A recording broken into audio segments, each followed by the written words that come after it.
Hey, what's up you guys? This is Rob from The Gay Guy Plays, and today I share my tips and tricks on how to safely level our new cuddle monsters in the third and final installment of our Kubrow miniseries.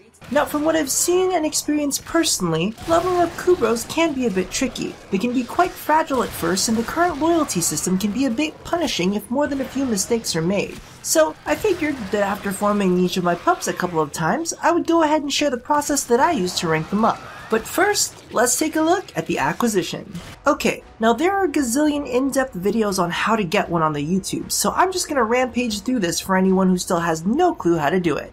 Go to Venus Fossa and kill this asshole to get the quest. Now in the Codex start the Howl of the Kubrow quest. Go on Alara Jupiter and survive for 5 minutes to get the incubator. Then get back to your ship and install that shit. Next hit up the market and craft an incubator power core. It's in the gear section. Then build that shit. Don't have the components to build it? Then go farm it. Next, while your core is cooking, kill wild Kubrow and Kubrow dens on Earth to get their eggs. And while you're at it, grab some Kubrow mods too. You'll need them. After you've got an egg and a core, incubate that shit, then wait. Once it's hatched, it's still gotta mature. It takes 2 server resets to become full grown, and once that's done, hit up Lith on Earth and defend your pup for 5 waves, grab your collar, and you're done. Now a couple other basic things before we get started. Kubrows have 2 unique stats. One is DNA integrity, which can provide them with a health bonus, and loyalty, which can provide them with a damage bonus. So, note the following. Each server reset will degrade 10% of your Kubrow's health while not in stasis, so be sure to keep DNA stabilizers in stock. Each injection will replenish 40% of their DNA stability, and can be found in the market. They also have a loyalty bar that will degrade if they die in missions, each death consuming 40% of their loyalty. This can be restored via interactions. Each interaction restores 20% of their loyalty, but you are limited to 3 interactions per day.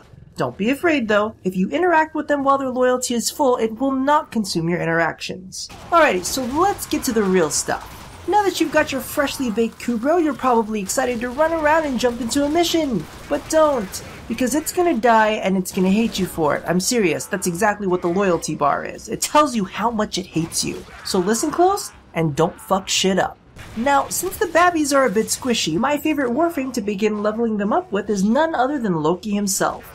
Running the extended duration stealth build, your pup is free to paw at, jump at, and be generally annoying to enemies. Because let's face it, unranked, it's not going to be able to do much else. Now, one of the things that I do like to bring along with me is team health restores, just in case enemies do manage to get a few lucky hits in, or if your Kubrow levels up. In all honesty, at this point, it's much better to keep them topped off, just in case. Now, I bet you're wondering, why don't I just use Trinity or Oberon to keep them healed? Well, the simple fact is, unranked they're extremely squishy and extremely eager to fight things. It's much more important to keep them from taking damage in the first place than healing them up when they do take damage. So as for where I level them, I usually stick to mid-tier survivals, more specifically Tower 2 survivals, but mid-tier Grineer survivals would be just fine. I say this specifically because unless you're going up against bombards and napalms, the Grineer don't have as much burst damage as the Corpus, and the infested suicide runners and their explosions can drop your pup's health even if they were just coming for you. Being in stealth, the Grineer have quite a difficult time targeting, and even if they do get a few shots in, they aren't the quickest, and you should have enough time to toss up another stealth before they finish your pup off. Now, I also like to do this portion solo, because it's much easier to keep an eye on where they are, to slink off and toss down a health pad if needed, and leave whenever things start getting a bit rough.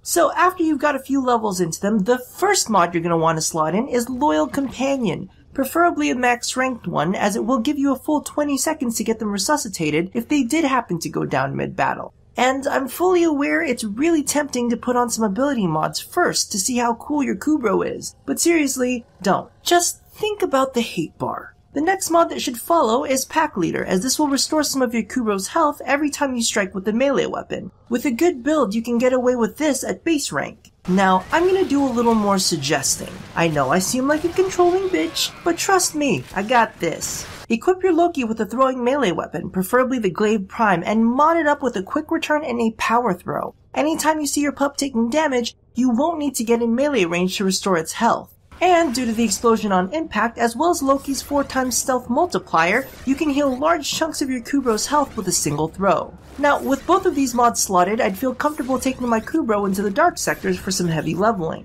But I'd still take Loki with me until we can get one last mod slotted in.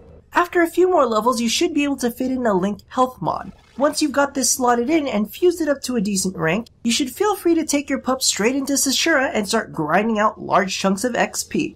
One last tip I will leave you with is while you're still leveling up your pup, especially if your Link health isn't maxed up all the way, be sure to bring in a control frame like Vobon, Nyx, or Hydroid, or a frame that can beast it up in melee mode like Trinity or Valkyr. Honestly, I always bring Valkyr.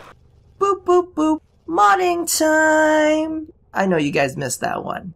Okay, so while I don't do the buildy thing much, this is the order that I'd slot my mods in as my Kubrow level. First, Loyal Companion, next Pack Leader, then Link Health. After this, you can add in some offensive power via their Precepts or Maul, or both depending on how much space you get. Then move into your second Link, either Shields or Armor depending on your Warframe, and last but not least, finish it off with Bite. Anything beyond that means that you've probably already formed the crap out of your Kubrow and don't need me to tell you what to do with it. Now personally, this is just the easiest way that I've found to level up my Kubrows without much outside help, aside from pub groups of course. So if you guys have any other tips and tricks to share, be sure to leave them in the comment section below. And that brings our non-sexual Kubrow Special Edition 3-way to an end. So I hope you guys enjoyed that and possibly got a little something out of it along the way. Hopefully a Kubrow that doesn't hate you because you let it die while you were trying to level it up. So thank you all for watching the final episode of the Kubrow mini-series. If you haven't caught the previous episodes, be sure to check out the rundown and the quick draw I did for our newest companions. Don't forget to do the thing that I asked you to do at the end of every one of these, and as always, stay tuned for more 3-ways here at A Gay Guy Plays. I think it's about time to show these pups who the real pack leader is around here.